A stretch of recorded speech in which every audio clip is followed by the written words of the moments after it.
Salmo 27. O Senhor é a minha luz e a minha salvação, de quem terei medo? O Senhor é a fortaleza da minha vida, a quem temerei? Quando malfeitores me sobrevêm para me destruir, meus opressores e inimigos, eles é que tropeçam e caem. Ainda que um exército se acampe contra mim, não se atemorizará o meu coração. E se estourar contra mim a guerra, ainda assim terei confiança.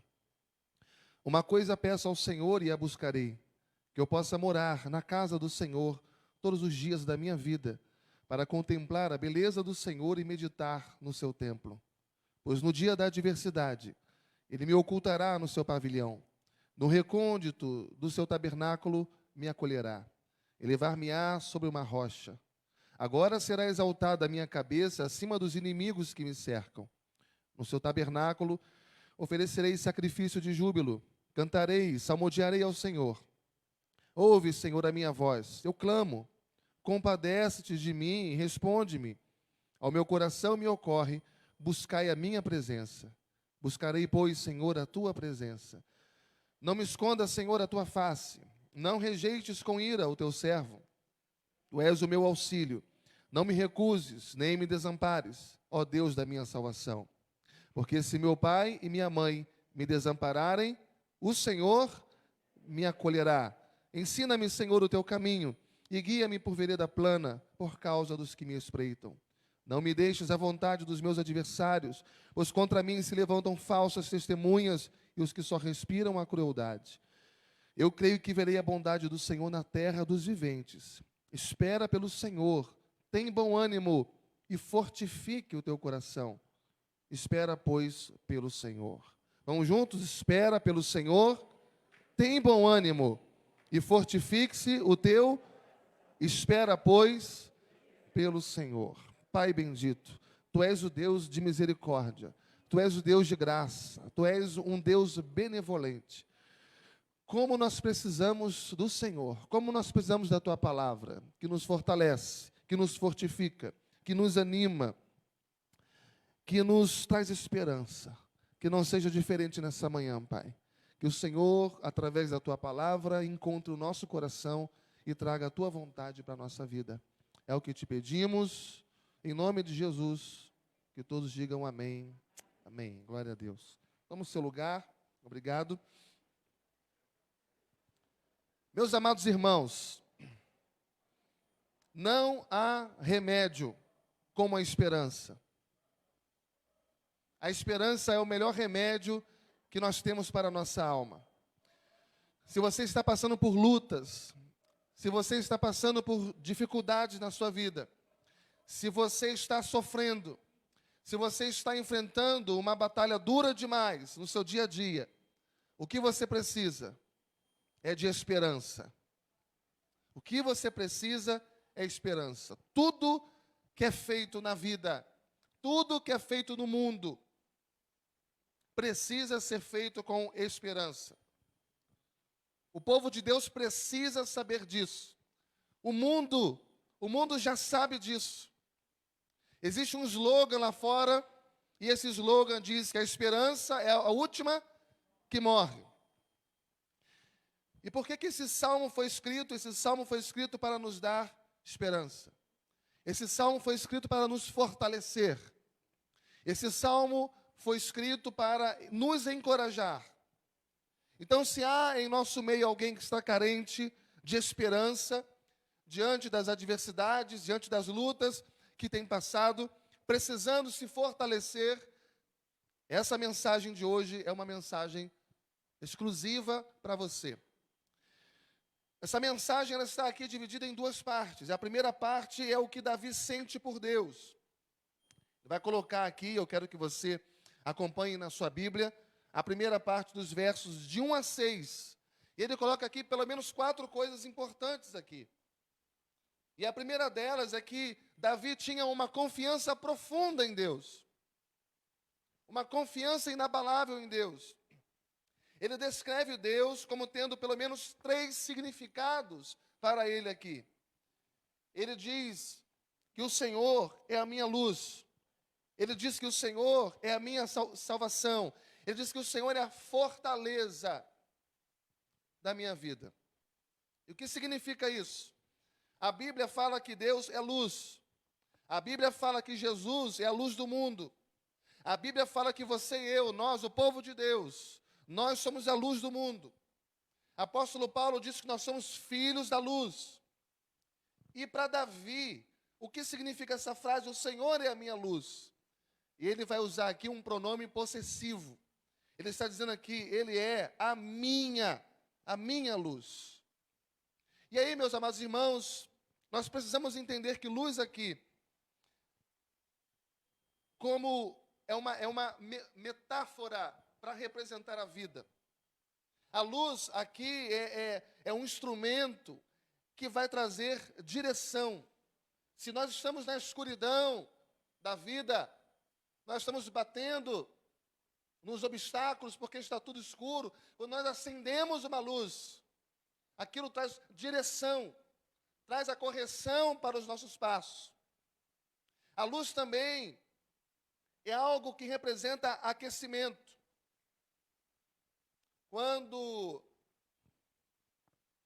nós estamos com frio, quando nós estamos enfrentando o inverno, tudo que nós precisamos é da luz do sol, porque aquilo vai aquecer a nossa vida, aquilo vai trazer um certo conforto para nós, porque a luz dirige, porque a luz aquece. Mas o que eu acho interessante nesse texto é que ele diz isso, o Senhor é a minha luz, exatamente num contexto tenebroso. Ele está aqui sendo perseguido por Saul. Ele está aqui enfrentando um momento de angústia. Ele está passando por uma fase obscura. E nesse momento ele diz, o Senhor é a minha luz, enfrentando uma prova, enfrentando um momento difícil. Nesse momento ele diz, o Senhor é a minha luz, nas minhas trevas, na escuridão das minhas dificuldades, na escuridão das minhas lutas, o Senhor derrama a sua luz, o Senhor está presente, Ele é a minha luz. E ele diz, o Senhor é a minha luz, mas também ele diz, o Senhor é a minha salvação. E a palavra salvação no hebraico aqui tem vários significados. A palavra salvação não é apenas a salvação da alma do inferno, mas começa desde um livramento simples, um tropeço numa pedra. Eu fui salvo de tropeçar naquela pedra, até, propriamente dito, a salvação eterna. E quando ele diz, o Senhor é a minha salvação, ele está dizendo, o Senhor é aquele que me liberta, o Senhor é o meu libertador, o Senhor é aquele que me liberta dos meus pecados, o Senhor é aquele que me liberta do poder de Satanás, o Senhor é aquele que me liberta do poder das trevas, o Senhor é aquele que me liberta de qualquer tipo de situação embaraçosa na minha vida. Ele é o meu Salvador, Ele é o meu Redentor. Como diz Jó, eu sei que o meu Redentor vive e por fim se levantará sobre a terra. Irmãos, é muito importante nos momentos difíceis da vida, nas lutas da vida, a gente colocar no nosso coração e na nossa mente essa compreensão. Nos momentos de embates da vida, a gente contar com Deus dentro dessa perspectiva. Ele sempre será a minha luz. Ele sempre será a minha salvação. E ele completa a ideia aqui dizendo, o Senhor é a fortaleza da minha vida. Isaías 26:4 diz, confiai no Senhor perpetuamente, porque o Senhor é uma rocha eterna. Ele é uma fortaleza. O que Davi está pensando aqui é que Deus é um lugar onde ele pode se esconder. Ele pode estar fugindo de Saul, ele pode estar fugindo dos seus inimigos, ele pode estar fugindo da morte, mas ele não vai se refugiar em qualquer lugar, porque qualquer lugar ele pode ser encontrado, ele pode ser perseguido, ele pode ser morto. Ele está dizendo, eu vou me refugiar no melhor lugar, que é na presença de Deus. Ele entende Deus aqui como um lugar onde ele pode se refugiar, onde ele pode ter firmeza. Ele canta no Salmo 40, que ele estava em um poço de lama, que ele estava num poço de perdição, E o Senhor, com a sua poderosa mão, o tirou dali e colocou os seus pés sobre uma rocha e firmou os seus passos. O que significa isso? Significa que Deus é para nós um abrigo seguro. Aquele momento que você se sente vulnerável, aquele momento que você se sente impotente, aquele momento que você se sente desprotegido, Deus é o abrigo seguro. Ou seja, Ele é tudo o que você precisa. Ele é tudo o que você precisa. Talvez você não precisa de tantas coisas como você pensa. Talvez você tenha feito uma pequena lista aí. Não, poxa, eu preciso disso ou daquilo. Se eu tiver essas coisas aqui, a minha vida está resolvida. Talvez não. Talvez seja a hora de você se conscientizar de que tudo que você precisa é da presença de Deus. É da presença de Deus. Ele é tudo o que nós precisamos. Se eu quero estabilidade, se eu quero proteção, se eu quero refúgio, se eu quero provisão, Deus significa tudo isso para mim. Tudo isso para mim. Em Provérbios 18:10 diz: torre forte é o nome do Senhor, o qual o justo se acolhe e está seguro. Torre forte. Ali o justo está seguro. Aqui há uma figura das cidades fortalezas que haviam naquela época. E dentro dessas cidades fortalezas tinham aquelas torres de segurança, tinha aquelas torres de proteção total. A pessoa, ela poderia estar foragida, fugindo de uma perseguição. Se ela entrasse ali, ela estava segura. E Davi, no meio da sua luta, ele diz: o Senhor é a minha torre. O Senhor é a minha fortaleza. O Senhor é o lugar aonde eu refugio a minha alma, a minha vida. Como Moisés disse no Salmo 90, Senhor, o Senhor tem sido o nosso refúgio de geração em geração. Então, irmãos, nós podemos nos refugiar em Deus. Nós podemos nos esconder em Deus, porque Ele nos protege, porque Ele nos segura. Nesse Salmo 27 que nós estamos, ele repete a pergunta 2 vezes. Ele diz: de quem terei medo? Depois ele diz: a quem temerei?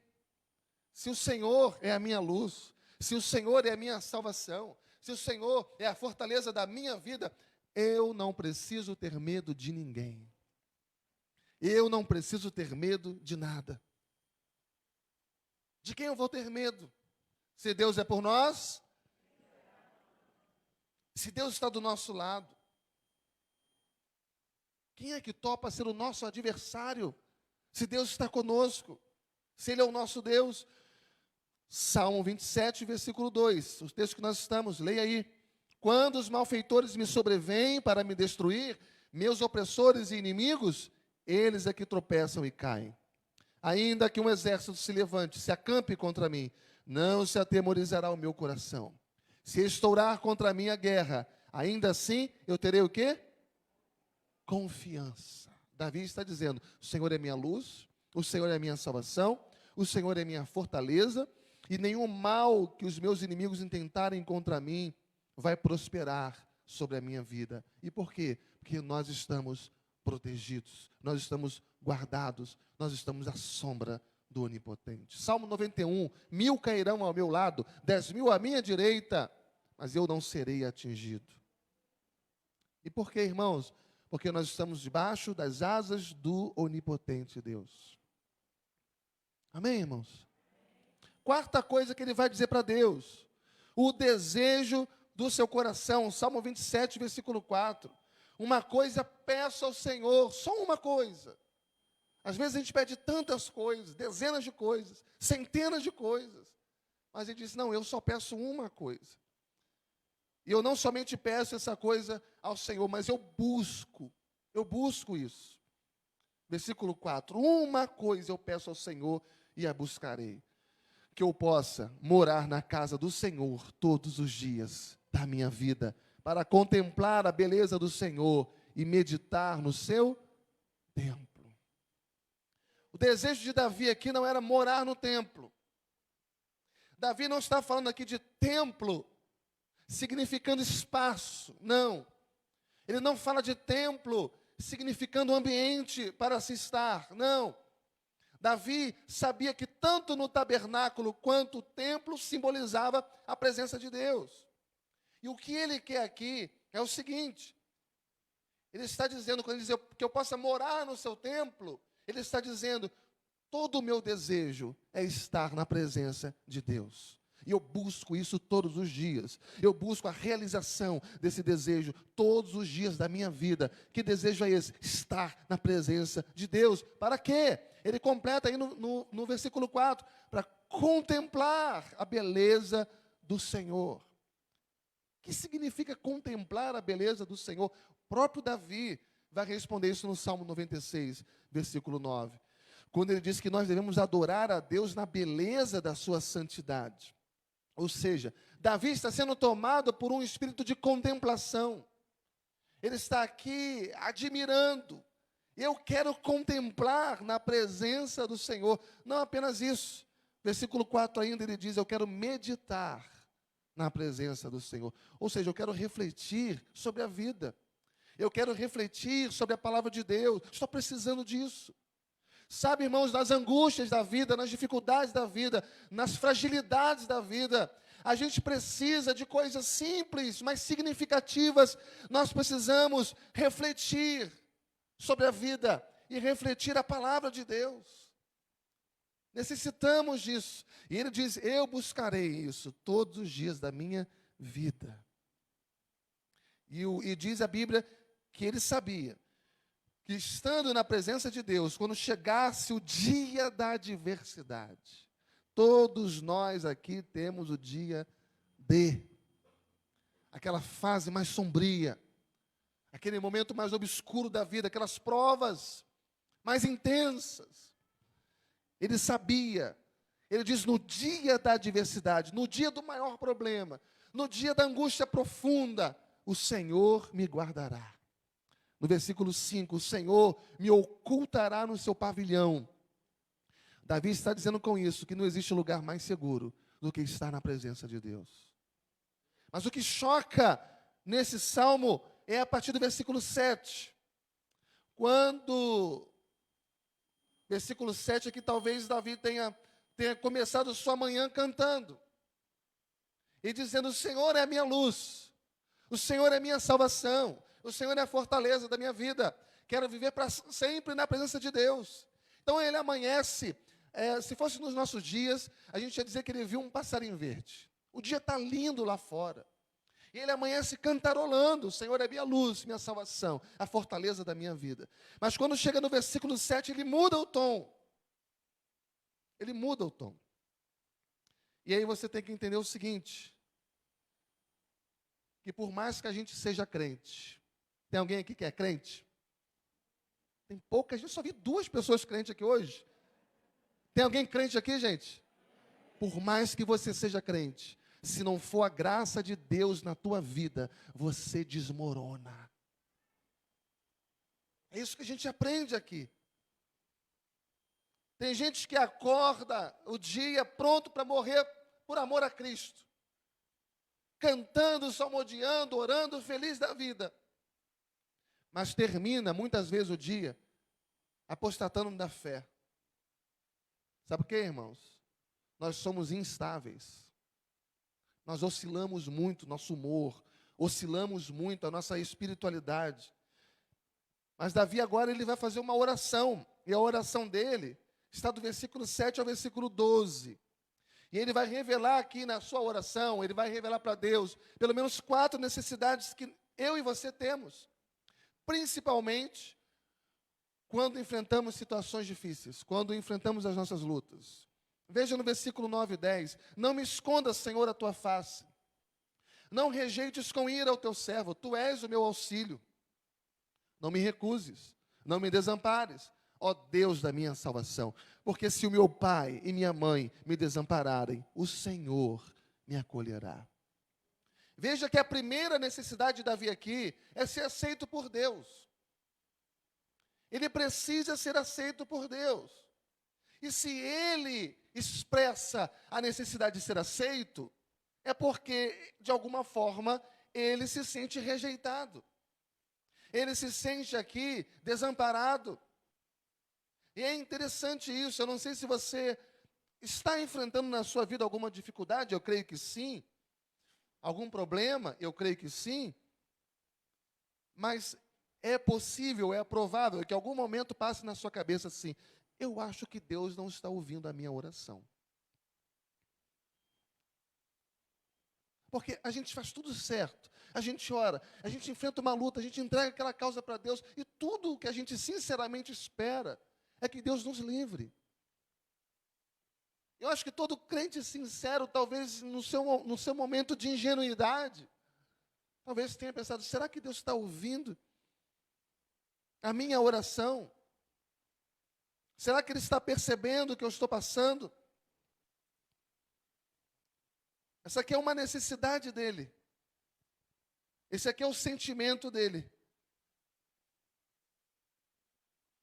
Deus não deve estar ouvindo a minha oração. O Senhor só pode estar me rejeitando. Algumas pessoas pensam assim: Ele deve estar muito ocupado com os problemas dos outros. Outros pensam assim: eu sou um pecador, eu peco demais, eu acho que Deus não vai perder tempo olhando para a minha oração. Vai ouvir as orações daqueles que são mais santos. Porque a impressão que eu tenho é que Ele não vê o que eu estou passando. O sentimento de Davi aqui é esse, então ele vai declarar aqui a sua fé. Mas a declaração de fé é uma coisa.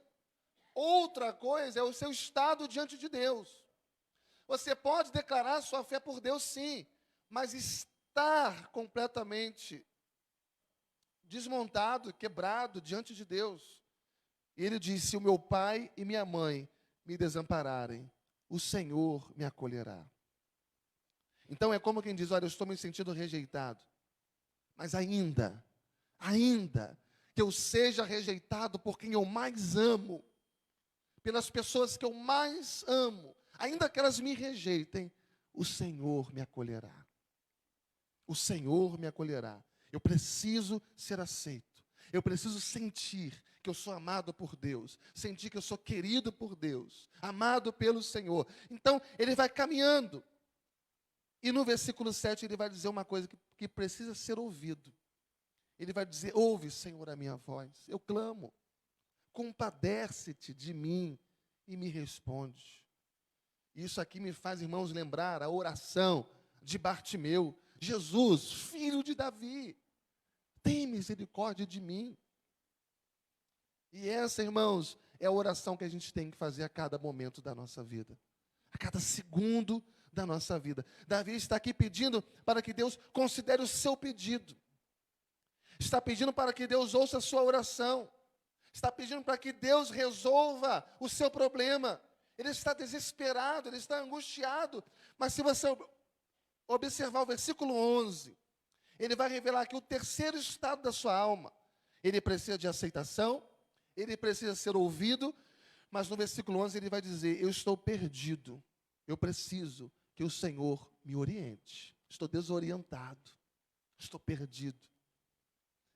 Versículo 11 ele diz: ensina-me, Senhor, o teu caminho, guia-me pela vereda plana por causa dos que me espreitam, dos que me perseguem. Eu sou uma ovelha, Senhor, no meio dos lobos. Eu estou sendo vigiado, eu estou sendo observado. As pessoas estão com seus olhos sobre mim, elas estão à espreita, elas estão procurando uma oportunidade para avançar em mim, para me destruir, para me devorar. O diabo ao meu redor tentando me destruir. Ensina-me, Senhor, me orienta o que devo fazer nesse momento. Eu não sei, Senhor, viver sem a tua presença. Eu preciso que o Senhor me guarde, eu preciso que o Senhor me proteja, eu preciso que o Senhor me guie os meus passos, que o Senhor me aponte um caminho.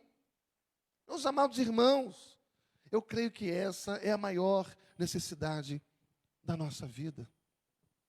Ninguém conhece o caminho. Ninguém. Que fiquemos longe do pecado, que fiquemos longe da queda, que fiquemos longe do erro. E por isso a Bíblia fala que há caminhos que parecem bons, há caminhos que parecem direitos, mas são caminhos de morte. São caminhos de destruição, mas muitas vezes, no nosso orgulho, muitas vezes, na nossa soberba, muitas vezes, nas nossas vaidades, nós queremos andar nos nossos próprios caminhos. Ah, pastor, não estou fazendo nada demais. E não estou fazendo a vontade do diabo, não estou fazendo a vontade do mundo. Eu só estou andando da maneira que eu acho que tem que ser. Há caminhos que parecem bons, mas no final vai dar em destruição. A gente tem que estar atento. Atentos. E fazer como Davi aqui no versículo 11. Senhor, me ensina. Mas Davi, ele precisa de outra coisa. Ele também precisa de proteção. Veja no versículo 12. Não me deixes à vontade dos meus adversários, pois contra mim se levantam o quê? Falsas testemunhas, os que só respiram crueldade. Davi está dizendo, há uma conspiração contra mim. E é assim que ele se sente. Mas ele termina o salmo com duas palavras que eu acho fantásticas aqui e parece não fazer sentido. A primeira está no versículo 13. Ele diz, eu creio que verei a bondade do Senhor na terra dos viventes. Eu creio. Ou seja, eu não estou vendo, mas eu creio que eu verei. Eu creio que verei. O Senhor é a minha luz, o Senhor é a minha salvação, o Senhor é a fortaleza da minha vida, é o que ele diz. Ele também diz, eu quero estar na sua presença. O cerco está apertando, a coisa está preta para o meu lado, a situação está difícil, estou vivendo um drama financeiro, um drama conjugal, um drama familiar, um drama na saúde, um drama existencial, estou carente, estou precisando de aceitação, preciso ser ouvido, é o que ele diz, preciso de direção na minha vida, ele fala isso, preciso de uma proteção maior na minha vida, mas Deus, eu creio, eu não estou vendo nada disso, mas eu creio que eu ainda verei a bondade do Senhor nesta terra. Eu creio que a bondade do Senhor se manifestará. Porque esse Davi aqui, do Salmo 27, foi o mesmo Davi que escreveu o Salmo 23. E lá no Salmo 23, no versículo 6, ele está dizendo, bondade e misericórdia certamente me seguirão todos os dias da minha vida. Então, nós temos aqui dois atributos de Deus que nos acompanham em cada momento da nossa vida, em cada passo que nós damos. É a bondade de um lado e a misericórdia do outro. Nós estamos ladeados constantemente com dois seguranças fortemente armados, bondade e misericórdia. E por isso que Jeremias, ele diz, as misericórdias do Senhor são a causa de quê? De não sermos consumidos, porque elas se renovam a cada manhã. E Davi está dizendo, eu creio, Senhor, eu creio. O Senhor é tudo para mim. Eu estou vivendo tudo isso que eu já disse. Parece não fazer sentido a minha vida, mas eu creio. Aí ele termina o salmo dando um conselho para mim e para você. Ele olha para mim e para você nessa manhã. E no versículo 14 ele diz, espera pelo Senhor. Espera. Eu sei que é duro esperar, mas você vai precisar esperar. Isaías 40 e 31 diz que aqueles que esperam renovarão as suas forças. Salmo 25 e 3 diz que aqueles que esperam no Senhor e creem no Senhor jamais serão envergonhados. Se você esperar, o Senhor vai renovar a sua força. Se você esperar, jamais será envergonhado. E esperança não é um sentimento. Ah, pastor, eu estou cheio de esperança hoje. Meu coração, sentimento, esperança não é um sentimento. Esperança não é uma expectativa. Quem espera pelo Senhor, a esperança é o próprio Senhor. Diga, esperança não é um sentimento. Diga, esperança não é uma expectativa. Esperança é o próprio Senhor. Olha o que diz em Jeremias 17:7. Bendito o homem que confia no Senhor, cuja esperança é o Senhor. Se a sua esperança for o Senhor, você será bendito. Você será bendita. Salmo 62, somente em Deus, ó minha alma, espera silenciosa. Dele vem a minha salvação. Só Ele é a minha rocha e a minha salvação e o meu alto refúgio. Não serei muito abalado. Versículo 5 ele diz: somente em Deus, ó minha alma, espera, porque dele vem a minha esperança. Creia que você experimentará a bondade do Senhor nesta terra. Espera o tempo de Deus.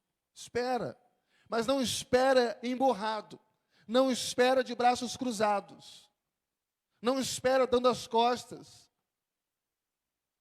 Espera animado, motivado, espera trabalhando, espera confiante, espera crendo. Salmo 27:14, na segunda parte, diz: tem de bom ânimo. Ou seja, não espere triste. Não espere desmotivado. Tenha fé. E o que a fé faz? Ela nos fortalece. Ela nos capacita. O que a fé faz? Ela nos impulsiona, nos motiva, nos anima.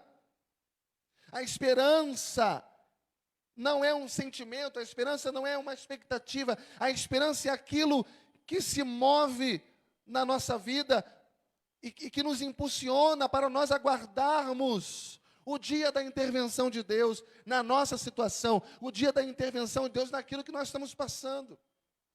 Enquanto você espera a intervenção de Deus, você precisa esperar motivado. É um exercício. Esperar animado, disposto. Fé é isso. É a certeza daquilo que se espera.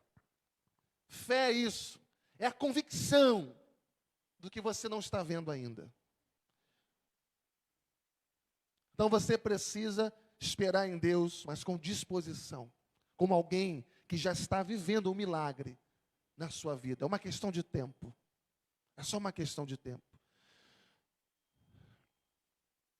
Final do versículo 14 diz: fortifique o teu coração. Ou seja, força não é uma coisa exterior. Força é algo interior. Fortifique o teu coração. E ele encerra dizendo: espera, pois, pelo Senhor. Eu não sei o que você está passando, mas talvez você diga: olha, pastor, está difícil. E eu vou te contar uma coisa que talvez você não saiba. Está difícil para todo mundo. Quero chamar os músicos aqui em cima, por gentileza. Olha, às vezes você vê alguém sorrindo. Às vezes você vê alguém muito animado, muito alegre, bem disposto. Você não sabe o que aquela pessoa está passando.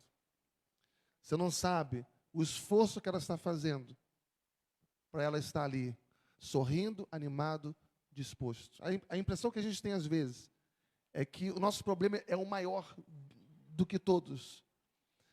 Eles falam assim porque não sabem o que eu estou passando. Você também não sabe o que o outro está passando. Está difícil para todo mundo. Mas Deus quer que, ao enfrentarmos a situação de batalha, ao enfrentarmos as nossas lutas, Deus quer que nós, cada vez mais, aumentemos o nosso desejo pela presença dEle. O crente autêntico, à medida em que enfrenta as suas lutas, ele se agarra mais com Deus. Isso é um teste. Você vai ver que tem pessoas que no momento da luta, ela se afasta de Deus. Mas o crente genuíno, quando o cerco aperta, ele se agarra com unhas e dentes a Deus, porque ele sabe que se não for o Senhor, ele está perdido. E é isso que Deus quer. Que você aumente a sua intimidade com Ele. Que você aumente a sua comunhão com Ele. Alegrai-vos, diz a Bíblia, pelo fato de vocês passarem por várias provações. Se alegrem. Quando vocês enfrentarem as variadas lutas, Tiago vai dizer isso no capítulo 1. Se alegre, sabendo que a provação que você está passando vai resultar em crescimento espiritual para você.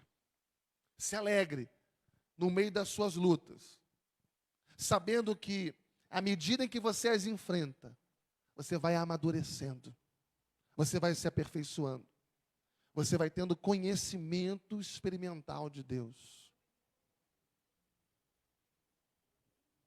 Amém, irmãos?